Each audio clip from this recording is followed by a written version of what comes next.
Gracias por darnos la oportunidad de venir acá. Thank you for letting us be here this afternoon. We always like to support the cause, and actually it's kind of absurd to have to spend $1 million per day to just keep the people away when we could be utilized for another purpose. So it's just, I can't wait for one of these days to wake up and actually get the good news that this guy is in jail or something. So, next song.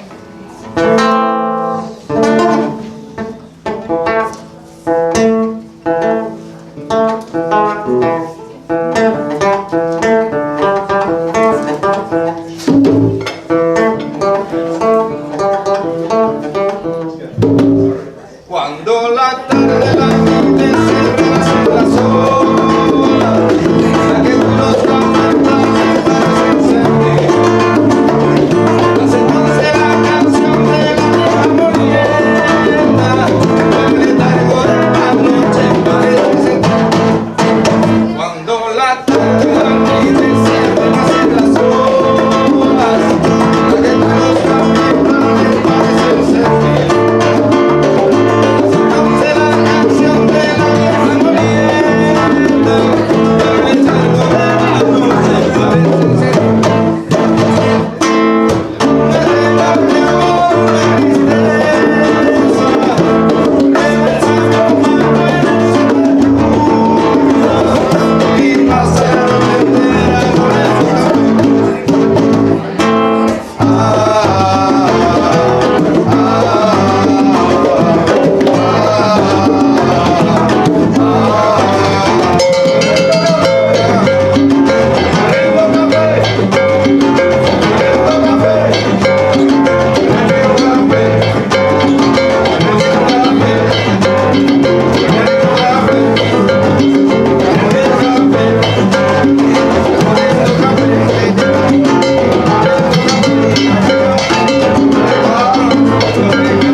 Welcome everyone.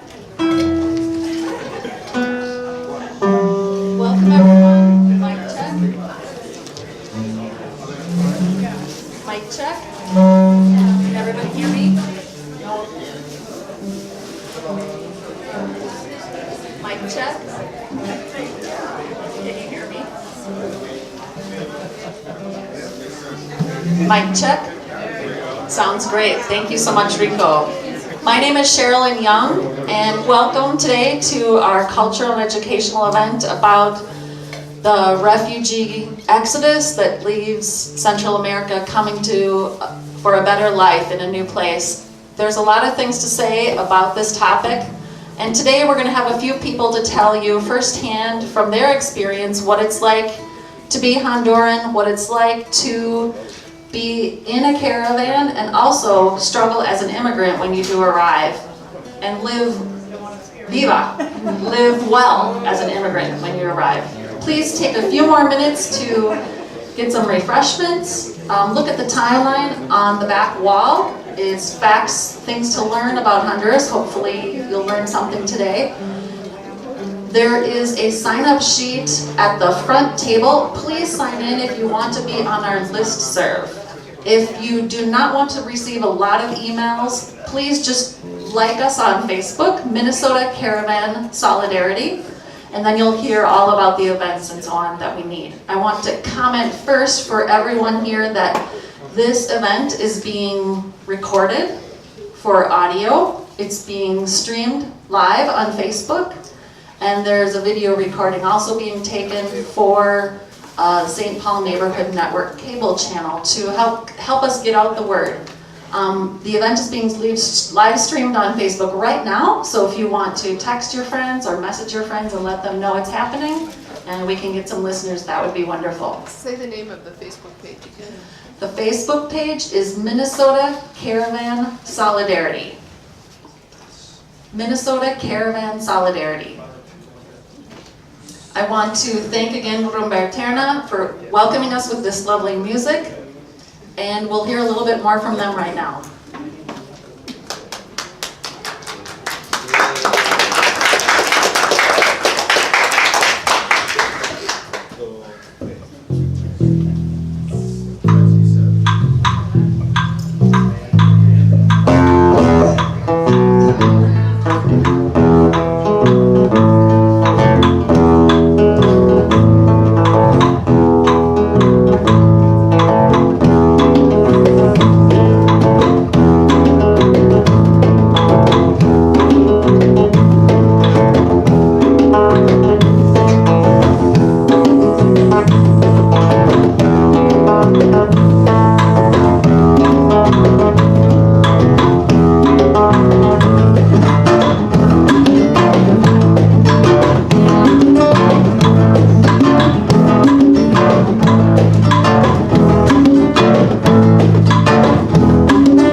that is coming from the 1920s, back in the time when the revolution was going on. So Guillermo Portavales, very nice singer. Next we're gonna do one song that is very, everybody will know, and then if you know you're gonna help us to sing it, that would be nice. As a matter of fact, it would be nice if you do the chorus for a second so you can lose up a little bit. And it goes like this.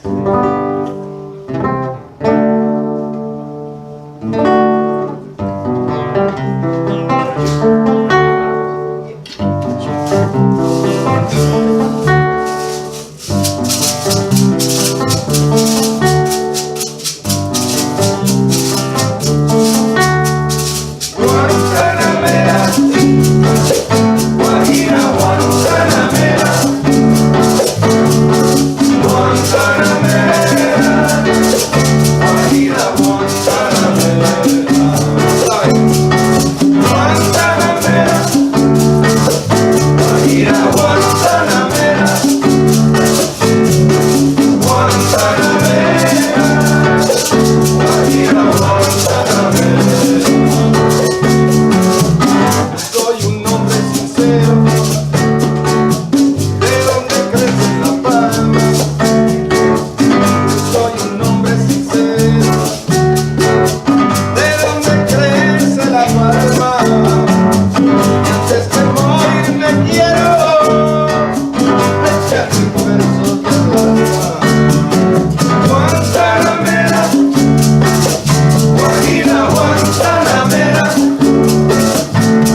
Welcome everyone, this is Rumba Eterna with musicians Victor Yepes, Eric Carlson. Thank you. Gracias, aplausos. Rumba Eterna with Victor Yepes, Eric Carlson, Cesar Mort. Eric Corson. Thank you so much. Eric Corson and Jason Benjamin. Thank you all for coming. We're going to enjoy one last song from the band, and then we'll get started with some of the folks that'll share words with us. My name is Sherilyn. I'm speaking today on behalf of Minnesota Caravan Solidarity, a group of individuals and organizations coming forward to develop a local response to the crisis with the refugee exodus and the refugees on the border. I want to say that this event is being live streamed through Facebook, so if you'd like to connect right now, go to Minnesota Caravan Solidarity on Facebook and invite your friends. It's also being broadcast for little small radio clips for audio and filmed for the St. Paul Neighborhood Network. All of these things are helping us get the word about this very important issue. Thank you so much. Rumba Eterna.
And I just want you all to know that these musicians here donated their time for us today. So thank you.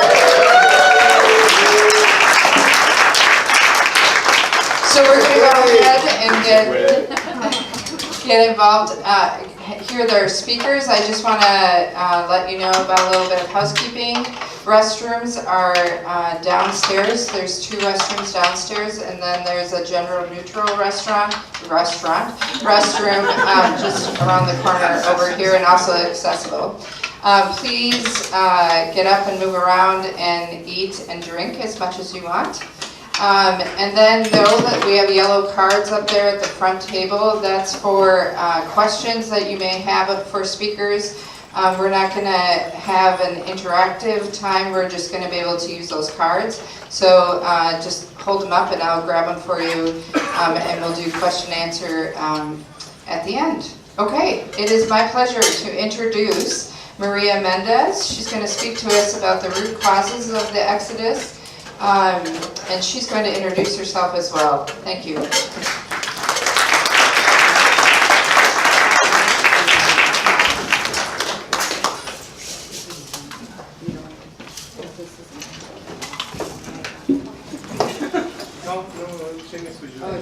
This is for the camera. Oh, thank you. Maria. Hey, sorry we're making all this noise. Oh, doing all this stuff up here. It's okay. Thanks, Mendez. That was great. Good afternoon, everyone. Buenas tardes. My name is Maria Jose. I'm a PhD student in political science at the University of Minnesota, and I'm also a board member of Witness for Peace, which is a grassroots organization that tries to promote peace, sustainable economies, and justice in Latin America by trying to change U.S. policies in the region, right, that are promoting a lot of that stuff. And so today, Anne asked me to speak a bit about the context from where a lot of Hondurans are fleeing and leaving from. It's important to note that it's not just Hondurans, right? It's also Guatemalans, it's also Salvadorans, it's also Nicaraguans. And that's important to keep in mind, and also people from South America. But today I will be talking a bit more about the case of Honduras. And first, I would like us to sort of distance ourselves a little bit from this island view of Honduras. No, Honduras is not an island, but an island view in a way is sort of the way in which we tend to think, right, about the problems that countries have as being generated by dynamics that are internal to those countries, and not necessarily dynamics that are related to other countries. And so I'll try to provide a bit of an international view of that problem and really of the U.S.-Honduran relations that have led to it. So I would like to start first by telling you a short anecdote about something that happened on this Witness for Peace delegation in 2016 when we were in Honduras. And so this was at the end of the delegation, and we were traveling across the country and talking to human rights defenders, women's organizations, indigenous groups. And then the delegation ended with this visit to the embassy, La Embajada.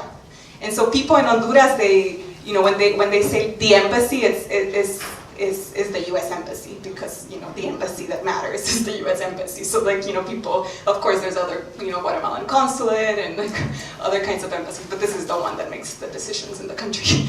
And so we went there, and James Nealon, who I think just resigned from Homeland Security not that long ago, but he was the ambassador at the time. And so this was a group of people. Part of the delegation, we were there, and so he kind of looks around and he asks the question, are you all Americans? And clearly he was asking the question because there were a lot of people of color in the group, and I was actually the only non-US citizen there. And then after that, he tells us that he was this historian, and he really knew what U.S. Latin American relations were like, and that he had a good grasp of them. And then he moved on to say, forgetting that history has a very strong weight. He forgot that apparently, and then went on to say that there was something about Honduras, something about this place, he said, that doesn't lend itself to institutionality.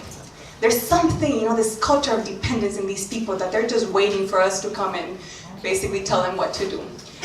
This is what he said, or something along those lines. But so something basically that you breathe in Honduras. Probably these tortillas and beans we eat that just make us dependent, I suppose, right? And and really forgetting, right? Just this long history that actually has created, if anything, this dependence in the country. And I just wanted to just read this, and this is the middle of one of Pablo Neruda, this Chilean poet, the middle of this poem he writes about the United Fruit Company, which was a company that, since early 1900s had a strong influence in Honduran politics. And so he says, "The Fruit Company, Inc. reserved for itself the most succulent, the central coast of my own land, the delicate waste of America. It rechristened its territories as the banana republics, and over the sleeping dead, over the restless heroes who brought about the greatness, the liberty, and the flags, it established the comic opera, abolished the independencies, presented crowns of Caesar, unsheathed envy, attracted the dictatorship of the flies, Trujillo flies, Tacho flies, Carillas flies, Carillas was a Honduran dictator, Martinez flies, Ubico flies, damned flies of modest blood and marmalade, drunken flies who zoom over the ordinary graves, circus flies, wise flies, well-trained in tyranny."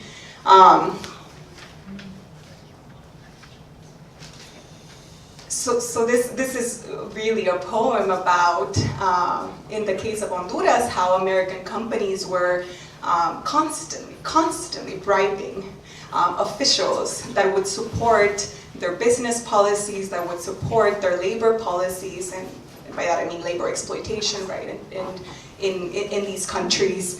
As a result, the Caribbean coast, and this is Honduras, historian Walter Lefebvre tells us that Honduras became a foreign-controlled enclave that systematically swung the whole of Honduras into a one-crop economy whose wealth was carried off to New Orleans, New York, and later Boston. And these were developments that made Honduras ruling class very dependent on Washington for support. And a central component of this class was the military. The US shaped this military in the 1950s. During the counterinsurgency wars of the 70s, the 80s, this military became really, really strong. And so strong that at some point, if Honduras was known as a banana republic, or one of the original banana republics at the beginning of that century, by the end of the 80s, Honduras is being called the USSS Republic, the Pentagon Republic, right? And this is just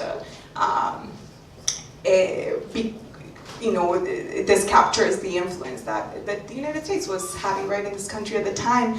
And today these food corporations still exist. They have different names. They call themselves Chiquita, they call themselves Dole.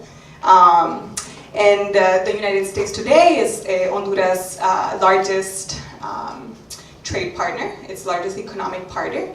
Since 2006, when CAFTA, which is the Central American Free Trade Agreement, that also includes the Dominican Republic, when this took effect in 2006, the U.S. The U.S. import goods into Honduras increased exponentially. So we had rice, corn, really just being exported to these countries, and countries that couldn't really compete with the subsidized agricultural sector of the United States. This was an accord that really was designed to remove the protective tariffs that these countries had in the past, and to increase, right, to level the playing field so that U.S. imports could enter the region with no obstacles. So this is, CAFTA has led to a lot of problems in the region, especially in agricultural parts that are already experiencing extreme drought due to climate change. and also agricultural regions, especially coffee producing regions that are already having a hard time just selling their coffee at a right price, in terms of sort of like the global coffee regime just not paying farmers enough, right? And then you have these U.S. geopolitical and economic interests coming together. In 2009, you might have heard, right, in 2009, the democratically elected president of Honduras, Manuel Zelaya, was overthrown.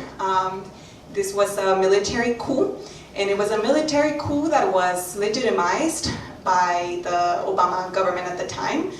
Berta Cáceres, this renowned indigenous leader, she singled out actually Hillary Clinton for legitimizing this coup. So in her book, for instance, Clinton, in her book Hard Choices, I think is the name, she thinks of the decisions she made in Honduras as an example of her clear-eyed, pragmatic approach. And this was a choice, or hard choice, that really had tremendous impact in the country. It halted progressive initiatives that had been taken by the Zelaya government, despite Zelaya, so a lot of people bring up Zelaya's conservative background. I mean, he was this wealthy rural patriarch, really. But happened, surprisingly, he was supporting a lot of very progressive initiatives in the region, right?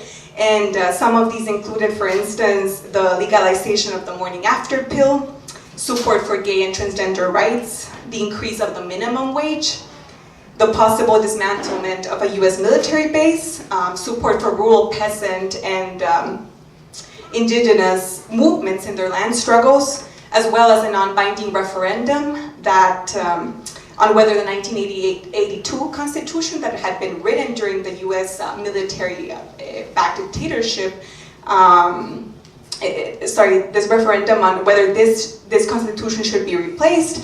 And you had the Honduran elites and the business, military, religious elites that are clearly intimately tied to transnational interest and U.S. geopolitical interest in the region, just dismayed and like very, very upset by this set of progressive initiatives. And it was not only them, it was also Chiquita, it was also Dole, it was the Maquilas. Historically, countries like Haiti and Honduras, they have set the prices so they have set the minimum wage. So if, let's say, the minimum wage would have been raised in Honduras, that meant that maybe Latin America, maybe the Caribbean would follow, and no one wants that, right? So a lot has been written, right, about sort of the many interests that kind of came together during this coup.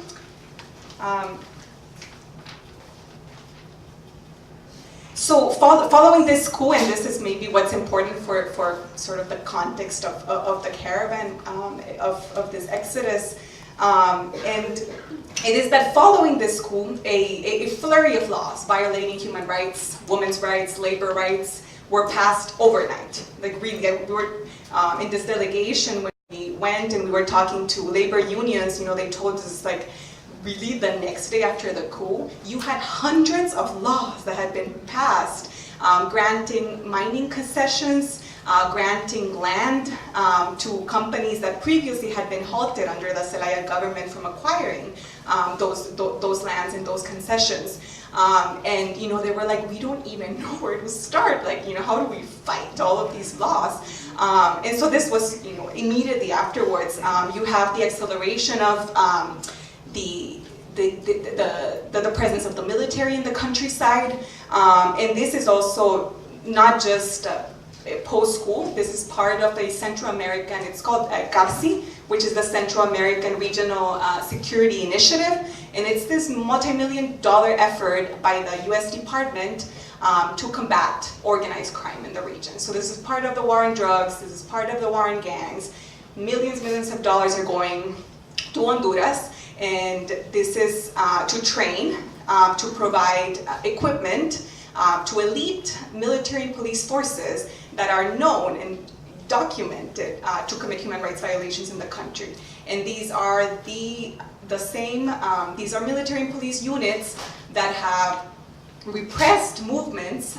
This is post-school, and also with the illegal re-election of Juan Orlando Mendez, who have participated in repressing a lot of the opposition.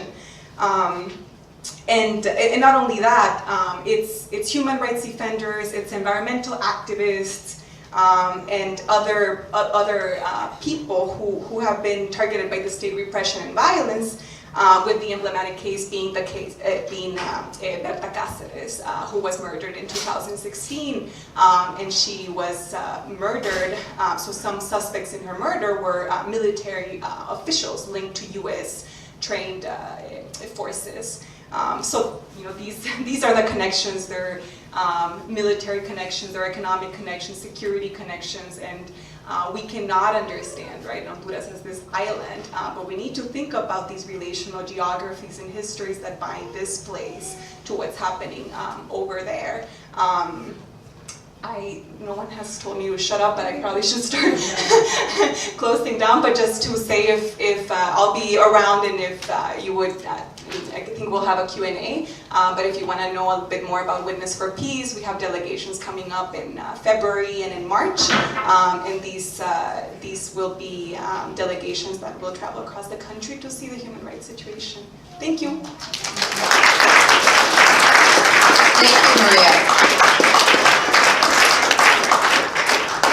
Our next speaker is Pablo Tapia, and he is going to speak about the past and present struggles.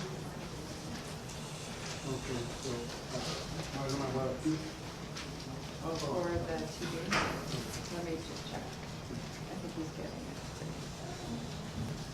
So how's everybody doing today? Good. It's a good day, huh? Every time we're free, it's a good day. Every time we're fighting for freedom, it's a good day.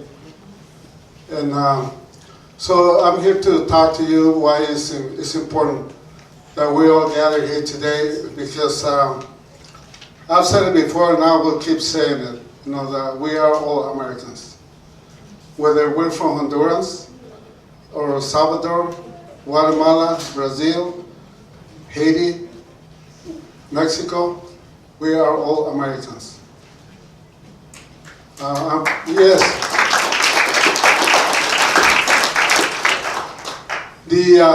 The oppressor has stolen our name.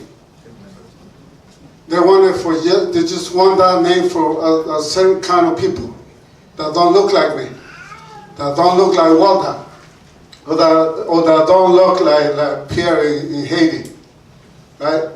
So we need to continue resisting and call ourselves Americans. And this is well known. Many of you, I'm pretty sure this audience is very well sophisticated. And this is why it's not easy for me to just come in and start saying this and that, because I know you are pretty well educated and versed about these issues that are happening all over the world, especially in Central America.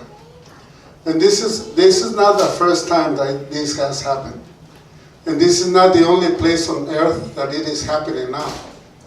You know, it's happening in Africa, Europe, all over the world.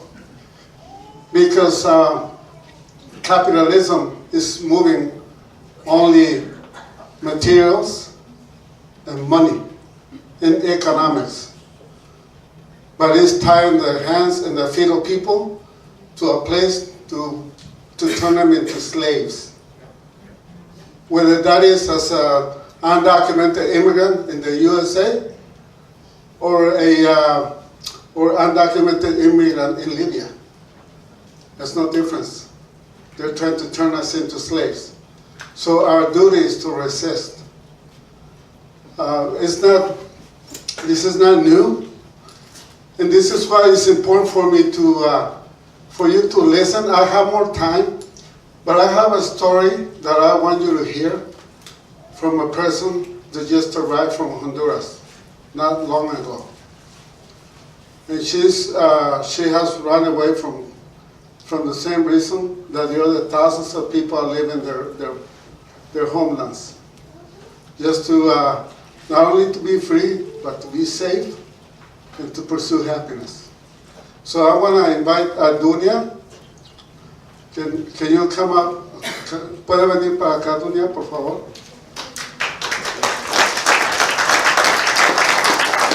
And this is why it's important that you all listen to her story, because I will be asking you for something to do after she's done.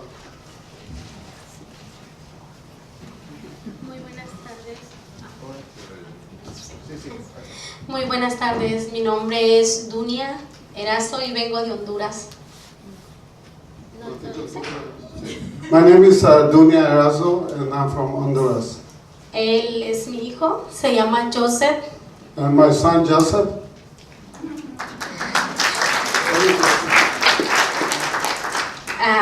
Doy gracias a Dios por estar aquí y porque Dios me trajo a este lugar.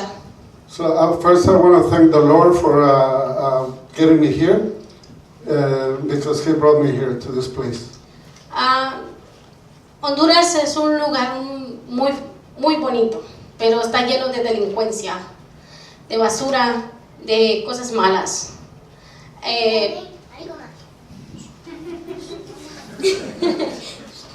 So Honduras is very beautiful, but it is being plagued with crime and a lot of trash. Yo me vine de Honduras por muchos problemas, por pandillas. Acaban de matar a mi tía en su casa. So I came from Honduras, ran away from the gangs. As a matter of fact, they just assassinated my aunt. Allá hay pandillas y las pandillas lo obligan a pagar una renta por vivir en su propia casa.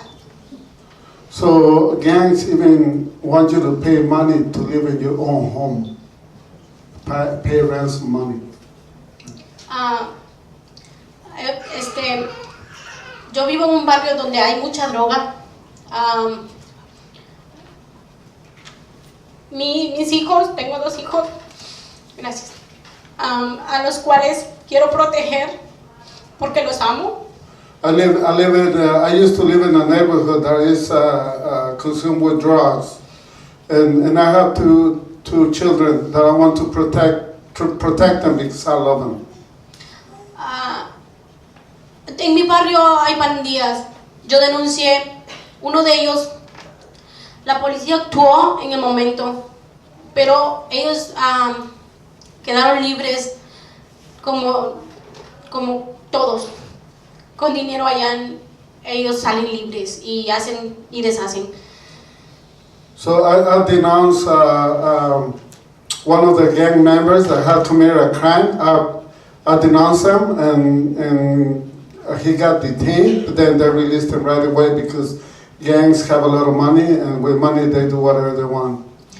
Yo en Honduras me dedicaba a vender ropa americana, la llamamos, ropa de segunda mano. So what I used to do over there was to sell clothing, second-hand clothing. A veces alcanzaba para pagar mi luz, la energía, o para pagar, alcanzaba para comprar comida, pero no para pagar renta a ellos, y muchas amenazas. So I barely had enough money to pay some bills and barely enough for my rent, but on top of that, did not have enough money to pay these gangs, what they wanted it, so it was hard. Me dedicaba a vender ropa en las calles, a visitar lugares, casas, para ganarme el pan de cada día. Y esas pandillas me perseguían a mi hijo mayor. Lo mandé antes acá a Estados Unidos porque me lo querían agarrar para vender drogas. So while I was selling home, door to door, my clothing on the streets, talking everywhere, I was being stalked by the gangs, and also they tried to recruit my oldest son to be a seller for their drugs. So I send them to the United States to protect them. Yo vivo en una frontera de Guatemala con El Salvador. Es un lugar donde se pasa mucho la droga, mucha narcotráfico de niños, y es muy peligroso. So and in the border, I used to live close to the border of Guatemala and El Salvador, and that's a very hot spot for crime. There's traffic of children and as well as drugs. En la escuela de mi hijo mayor encontraron muchos kilos de cocaína. And in the school of my son, they found kilos and kilos of cocaine. El muchacho que yo metí, agarraron al muchacho, a uno de ellos de las pandillas, lo detuvieron y lo tuvieron por 6 meses en prisión. Lo soltaron y dentro de ese tiempo yo decidí venirme porque tenía miedo que me mataran. So the person that I denounced, it was one of those gang members that has been associated with the deal at the school, and then they let him out, 6 months later, and I had to run away fearing for my life because I know they're gonna come after me. Yo he buscado abogados aquí en Minneapolis, busqué 4 abogados y los 4 me negaron la ayuda. Yo fui a migración mi primera vez a corte. Tuve mi corte ahorita en el mes pasado y me dijo el juez que tenía que tener un abogado que me defendiera. Sí. So I've been talking to attorneys here. As a matter of fact, I talked to 4 of them, and they all have said that there's nothing can be done in my case. Yo no quiero regresar a mi país. I don't want to go back to Honduras. Tengo miedo por mis hijos. I fear for my children. Solo quiero vivir tranquilos con ellos. Sé que este es un país de superarse, solo quiero el apoyo de alguien que me diga, yo te doy trabajo, soy una persona muy luchadora, lucho porque quiero sacar adelante a mis hijos. Soy madre soltera. So I'm a single mother and not ready to work, but I need the support of someone that can help me, and I need the support. Yo les agradezco por escucharme. I thank you for listening to me.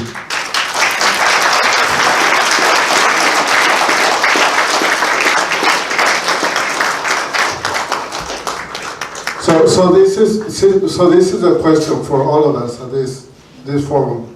So what is it that we're going to do about Dunia? Because Dunia is one of thousands of people trying to pursue happiness like your ancestors did at one time, from Europe or from Africa or from other places. And although some people from Africa that were brought here, against their will, right? So, but many of you around here were brought in, for the same reason. So, what is it that we're gonna do? Who wants to talk to Dunia and say, I will help you, I will do whatever it takes, maybe to adopt your children, and make sure you stay safe in this country? I'm willing to do that. Who around this group? Is anybody ready for that?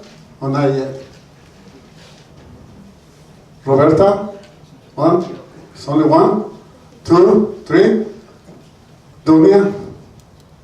Got 3 people. Gotta talk to them. So please don't leave without us talking to Dunia after this, and then let's do the next steps. And I want to thank you, all of you, because this is only priceless for Dunia. This is about her life. This is about life and death. And this is what is going on with thousands of lives. So we will not stop until we find the happiness for all of us.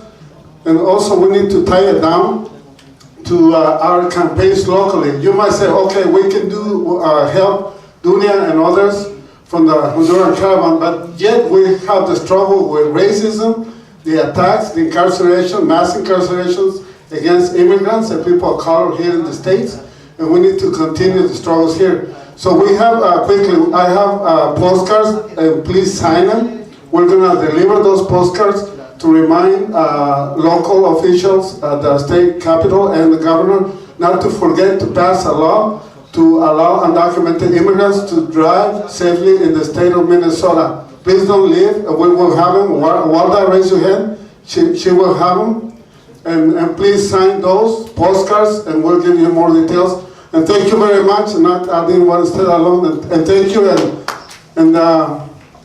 and resist. We exist because we resist, right? We exist. We exist. We exist. We exist. We exist. We exist. Thank you.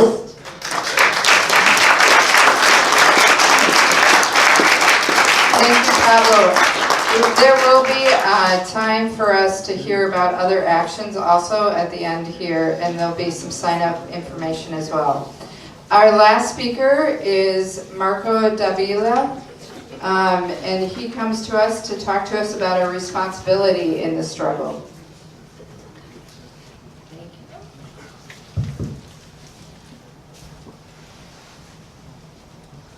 To the question posed by both the well and the ill-intentioned, who is financing the caravan? We can respond. The Mexican women who give migrants warm rice in plastic bags, the religious groups who provide them with water, the Minnesotans who are putting together some medical supplies to bring directly to the border. If by showing some humanity with our Honduran brothers and sisters makes us into those who are supposedly financing the caravan, then yes, we can say that we are indeed organizing, financing, and even encouraging people to migrate. Yes, we are the Mexican women providing warm food. Yes, we are the religious groups providing water. Yes, we are the Minnesotans putting together medical supplies. Yes, we are the activists that go to the border to show hospitality to the newcomers. Yes, we are those who organize forums, protests, marches, rallies. We don't hesitate to say we care about the lives of other human beings. We don't hesitate to take the necessary actions to support them in their struggles. The reactionary conservatives can call it whatever they want. We can call it, but we call it solidarity. Nothing will ever stop us from helping our brothers and sisters in need. As we all know, migrations will continue, whether there is a wall or not. Migration of poor children, women and men will continue even if thousands of US soldiers are sent to the border to stop them. Let's keep it simple. If there is an injustice in Central America or anywhere in the world, let's speak out. If the US government helps the dictators in Honduras, why can't the people in the US help the Honduran people to defend themselves? In conclusion, we as Immigrant Movement for Justice demand humanitarian visas for Central Americans in Mexican territory, not to the dictatorship in Honduras, not to the militarization of the border. Stop US intervention in Honduras. Stop US intervention in Latin America. No to the wall. Make the beautiful city of Minneapolis an openly sanctuary city.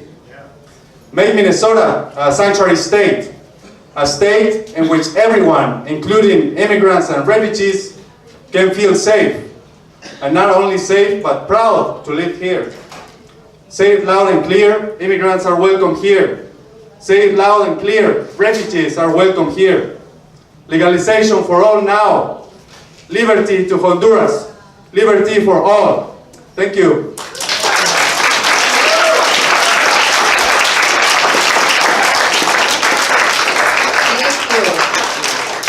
Doesn't seem that we have many questions that have been floating around. If you do, we can kind of add them to our end. I think what we're going to do is move forward. Go ahead. So we're going to move ahead and welcome Roy Guzmán. He is our poet who is going to come and share with us some work that they have been working on. So welcome, Roy.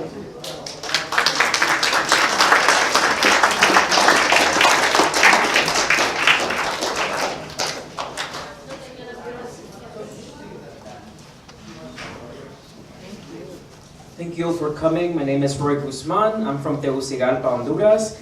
I want to thank the organizers for putting this event together, and I'm way too triggered by everything that's been happening tonight, so I'm like trying to hold back my tears. My mom and my stepdad live in Miami, but most of the rest of my family, they live in Tegucigalpa, and I was there this summer, and a lot of what was said, the reasons why people flee, they're very much the case, right? It's all too real. So I want to read 3 poems. I'm a PhD student in cultural studies and comparative literature at the U, but I'm also a poet, and I got an MFA from there. So the first poem I'm going to read is called, if I can find it, it's called Litter, like trash, and it's written in honor of Roberto Sosa, who was basically one of the most important poets in Honduras and also in the rest of Latin America. Litter. I read garbage. Unlike the poetry recommended to me by major magazines, the trash in which you disposed of yesterday before it starts to reek. Your neighbors think you've killed your husband, your adopted child, or possibly even yourself because they've seen how you hustle the corner like a biblical beast, hungering for what she already has. I read cereal boxes, shrunken nutritional facts, the main headlines, a child swindled at birth, cake candles, puncture balloons, the tale of an iguana deifying the lid. Revenge is one of the first stories my grandmother read to me. She warned my mother I was a magnet for impurities. Any whisper I noticed, I heard tenfold and reported it to my mother when she worked as a secretary for the Germans in Tegucigalpa. She wore tailor suits, and I was proud to be the only boy who ate chicken for lunch. The garbage I now eat in the States has the bleach taste my mother would pour in the toilet bowls of wealthy family homes to save us from living in a whorehouse. I see you hustling, not in the style of Catherine Deneuve and Belle de Jour, but like water that curdles into swamps. In the morning, when my neighbor's baby bawls, the garbage truck pulls into the parking lot. A man gets off the truck if the operation begs for assistance.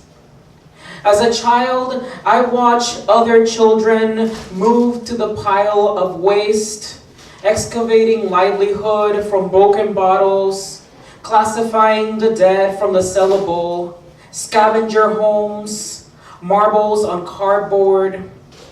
I thought a few lempiras could alter the ecosystem. Even when there isn't garbage inside, it's always inside my nostrils. Your smell inside my pies, a country whose memories I see in pizza leftovers bubblegum wrappers, shoes worn beyond their expiration, your feet on my face, the new things I'm apparently into, the rotten eggs, the milk between us. I see garbage when the fan in the bathroom burbles to reveal my teeth, and I see me, always one of them.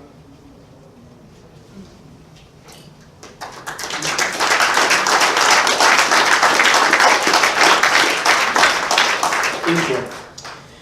This next one is called quinceañera, which in Spanish, it's a 15-year-old, it stands for 15-year-old girl. And it was inspired, this poem I started writing in 2014. And the situation was that a 15-year-old girl had left her home because one of the gang members, basically she was a beautiful girl, one of the gang members said, you need to marry one of our gang members, right? And she said no. And so the family tried to get her out of her home, out of the village, and she ended up getting beheaded in the process. And this was in 2014. I started writing the poem and I had maybe about 20-something different drafts of the poem. I just could not finish this poem. I couldn't find a way to finish it. And so in 2017, I basically went through my files, I found this poem, and I knew exactly what I needed to do, right? 3 years later, I had gained the skills to think that I could get this poem where I wanted it. And then when I tried to dedicate it to this child, I could not dedicate it to her because since 2014, tons of girls have died under very similar circumstances, so this poem is dedicated to all of them. Quinceañera.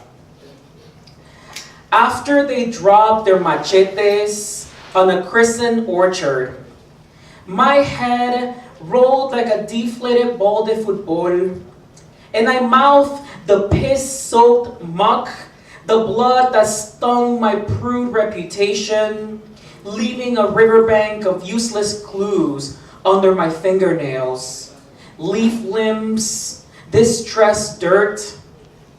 My age matched another shallow grave, not the musky vestiary they threw me in, which they kept pressing over and over with their shovels, as a sign that had they suspected, they would have hanged my assailants by the balls. I know balls now. The rakers labored for hours. Girls gossiped in their navy uniforms, skirts on their way home from La Prepa. Boys eulogized their fathers who were tilling my corpse. A neighborhood crush found my fly-buzzing crown, a chunk of torso, expendable limbs. Toddlers pretended to dig the ground like little chihuahuas swimming in solid water. When you go missing inside these untransferable shrubs, they make you skip the morgue. Abuela's albatross. Your mother forgets how to howl in her own body. Your father calls for dinner with the tone of a hot stove. Later, I took a gander at the wall of tears where they place skeleton flowers, where they post our naive portraits. I come back extracted, half-ripped, and naked, my lips kissing my own belly, inside a black garbage bag, a trick that a teenager could only dream of performing in front of her future absentees. What talents are we brown girls missing out on before we can headline Broadway musicals penned by lyricists familiarized with the weeded notes of ditches? Appear in the front pages of American daily news, grace a constellation of highway ads in the arms of a heavily trafficked boulevard, muster men to stare at us from their automobiles, as they drive to their sizable suburban homes, where they'll kiss their daughters goodnight, where they'll labor over their curly shampooed hairs, the letters of their names framed in golden ostentation over their beds, their father's whispers leaving their lips and knowing when to come back home. While I'm stuck here having to demonstrate how frontiers eat the body like small gazelle in an empty shopping mall, even I, remorse, will never afford to walk into. Thank you. And I'll read this last poem. A lot of the work that I do goes into these issues of having been undocumented, and you gain documentation, but really the trauma never goes away, so you always feel basically the same. This is called, let me check here.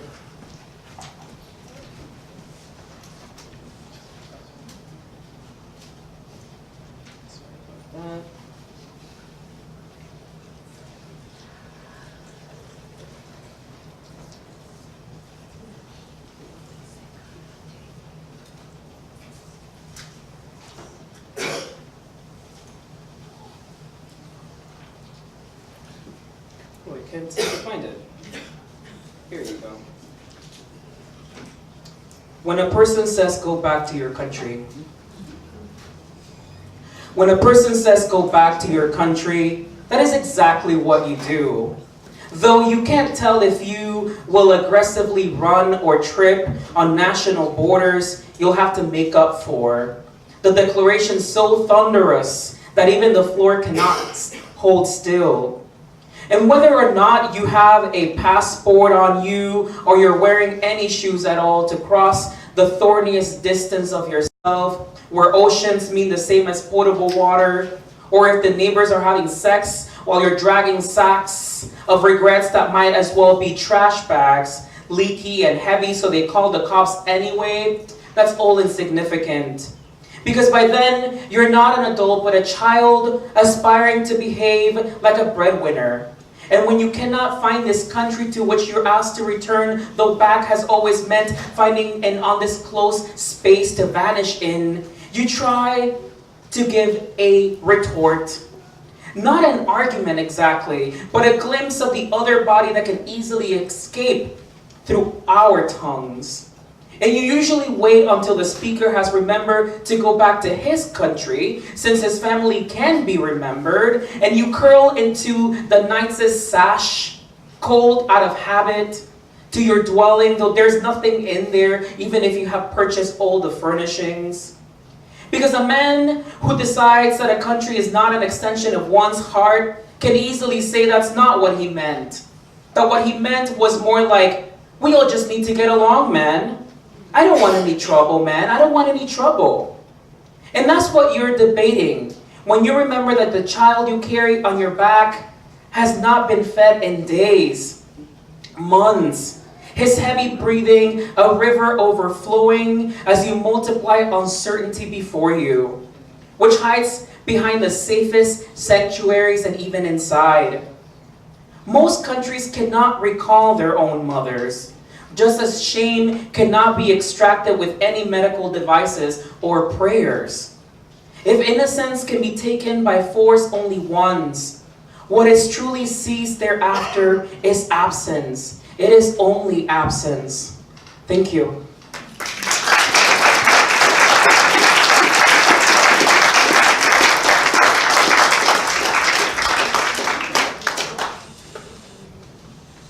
Thank you very much, Roy. You've heard a lot of direct experience today, have a lot to think about, and many people who come to a forum like this are maybe in a position of, I need to learn what's going on, I don't really understand what's happening. And some of us have a little taste of what's been happening and we're ready to go. We want to do something, can't sit at home anymore. There is a flyer that we'll pass around, but I just want to point out a couple of ways that you can get involved. If you're interested in getting involved, there's a lot of different types of things that are available and that other people are facilitating. It just says what you can do at the top of it. I want to point out that this group, Minnesota Caravan Solidarity, is organizing a picket at Senator Klobuchar's office. Senator Klobuchar has indicated that she's willing to consider building a border wall in exchange for other things that are important to her. And this group, Minnesota Caravan Solidarity, is against any more walls. We'll picket on Thursday. Please just take a look at the details and follow us on Facebook, Minnesota Caravan Solidarity. Another thing I'd like to point out is on the back. Some people can't go, they don't get out of the house, or they have other things going on in their lives, and there's a way to contribute financially. Tonight, I'm asking you to take a look at the top of the second page of the flyer. One of our compadres, Miguel Fiol, is organizing a medical delegation to go to Tijuana and help with the refugees that are there and expand the care that they're able to receive. Miguel, would you like to say anything about that, or just take a look at the flyer?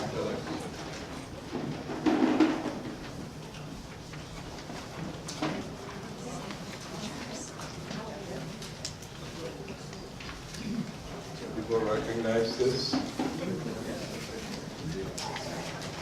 People recognize this? Like Puerto Rico, okay? We were involved, you know, with the Puerto Rico. Can you hear me back there? Yes. Okay, we were involved with the Puerto Rico campaign for the hurricane. You heard how Maria devastated our country. Puerto Rico had an exodus. Can't hear. Can you speak up? Yeah, Puerto Rico was devastated by Hurricane Maria. Can you hear me now? Yeah. Okay, we had 300,000 people leave the island. 300,000 people exodus. They're settled, you know, all over the United States. So we feel, you know, what happens when you leave your country and you leave behind your abuelita, your mom, your family, and you come to this different country. So we have a soft spot for what the Honduran people and all the immigrants are going through, although Puerto Rico's situation is different, as you know, but similar. Remember, Puerto Rico is a Caribbean nation. There's a Caribbean spirit to all of this, helping each other out. We're Caribbeans. Caribe, you know, extends all the way to Honduras. So we are all Caribbeans. And the university, I'm part of the University of Minnesota. I'm a professor there in neurology. But we put together a medical group, and we started with the assistance of the Minnesota Caravan, Solidarity Caravan, with Sherry Lynn and Joe Callahan and a few other people. And we've come together several times now, and we have a delegation now. We're aiming January 12th to go into Tijuana with people from different places there. And we've established some very good connections with doctors. And I've been talking to the nurses there, and there is a lot of medical issues. Believe me, some of these kids march all the way and they lost the sole of their feet. Babies, children, they're a lot of prone to disease. The health issues are big. There's a lot of concerns in the medical community. So we'll put together a group of doctors and nurses from the U. If any of you is interested, I do have some sign-up papers back there. You want to join? We do have a GoFundMe, and we raise in one day $700. So we're moving. And we have medical students who went to us in Puerto Rico. In Puerto Rico, we did 5 missions. 5 missions. We're still doing them a year later. Different situation, but same thing. People in need, they get sick, they're together. A lot of issues. So anyway, I want to encourage you, like Sherilyn said, get involved. Don't just sit there, okay? You just sit there and move on. Join whatever If you want to join the medical brigade, we meet. We need support. We need nurses. We need psychologists. A lot of mental health problems with this population. Very big. This is one of the things that people at the border, the doctor and nurses were in daily contact said. We need psychologists. Big mental health issues in these camps, which are just sitting there waiting for whatever is going to happen. Well, I'm going to close, but I have a poem too, but it's very short. It'll only take me 1 second. And it talks about the solidarity of Puerto Rico, because we've been through this to some degree. And I wrote a poem. It's in Spanish. Sorry, but I'm not as talented as this young man, as Roy is. So I'll read it in Spanish real quick. Tell you that doctors have a soul too, you know. It's just not curing people. We feel too, okay? So it's in Spanish, so bear with me. I can't translate that quick. Poetry you can't translate. Regreso a mi isla con un equipo de médicos.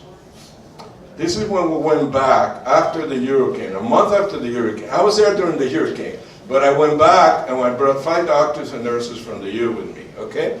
So we're landing on the plane and I got this inspiration. El avión desciende como un águila. A lo lejos, una cinta plateada se levanta del océano Atlántico, sale mi patria como plata primaveral en tierra mojada.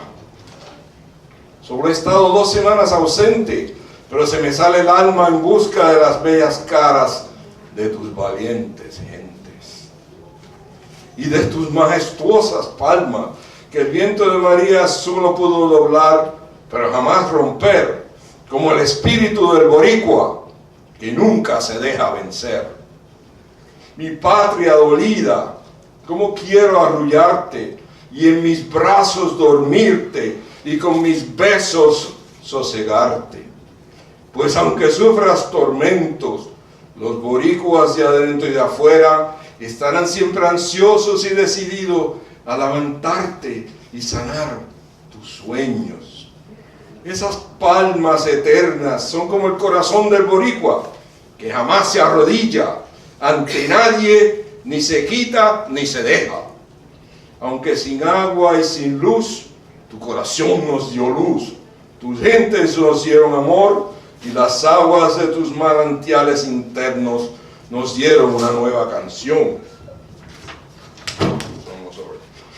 A tus praderas y montañas heridas acudimos a sanarte, pero nos dimos cuenta que vinimos a sanarnos y a ser parte de tu alma dolida pero bella. Madre amantísima, Madre eterna, estos 5 boricuas te dejan con el corazón lleno de pena, pero con la satisfacción de tratar de sanar la estrella de tu bandera. Gracias.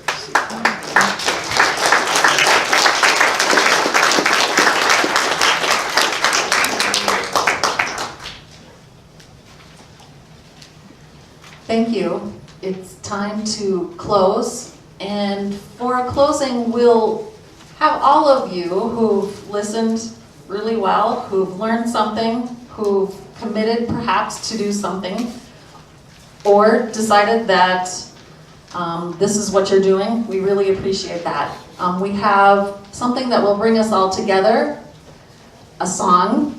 David Winkler-Morey is going to lead us in a song, and we'll also take a moment to remember all the people who are struggling at the border, people who are struggling like Duria, who came and told you her story tonight, immigrants who have recently arrived, and immigrants who have arrived quite a while ago. We all share in the same needs as a human being. All right, so I want everybody to stand up. This has been a really, in many ways, difficult night, hearing the stories, hearing the poetry, hearing the tales of pain and travel and travail. And so we're going to sing a song of solidarity. And it's a song that will give us strength. And it's a song that's beautiful because it works both in English and Spanish. We're going to sing, first of all, the the chorus in English and then in Spanish, and then it's a zipper song, so you just add a line.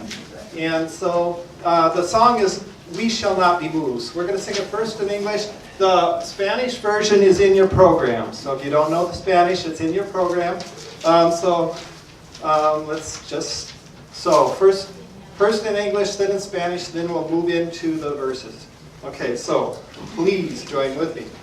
We shall not be moved. We shall not be moved, just like a tree that's planted by the water. No, we shall not be moved. No nos moverán. No nos moverán. No nos moverán como un árbol firmemente plantado río. No nos moverán. For immigrant freedom, no nos moverán.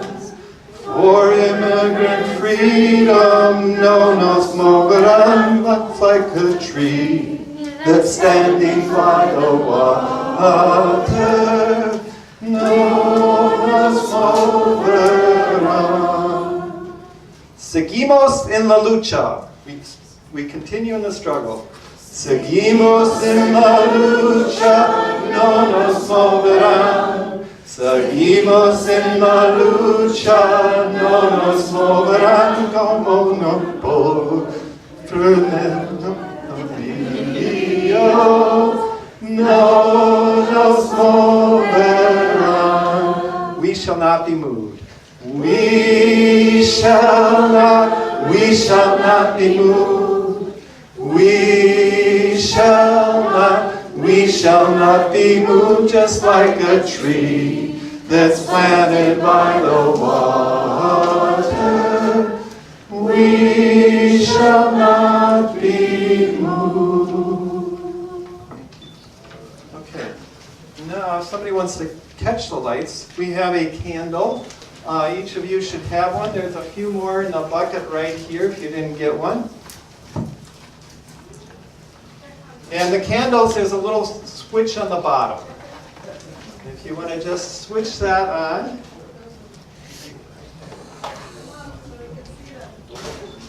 All right. So we light our candle today to show our solidarity with the people who are now on the U.S. border, having fled oppression and are seeking asylum. We light our candle as a symbol of our hope and commitment to light their way. Okay.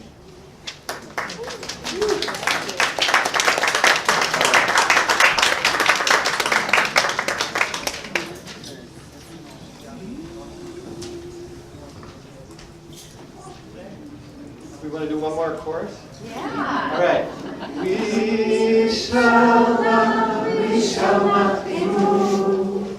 We shall not be moved, just like a tree that's planted by the water. We shall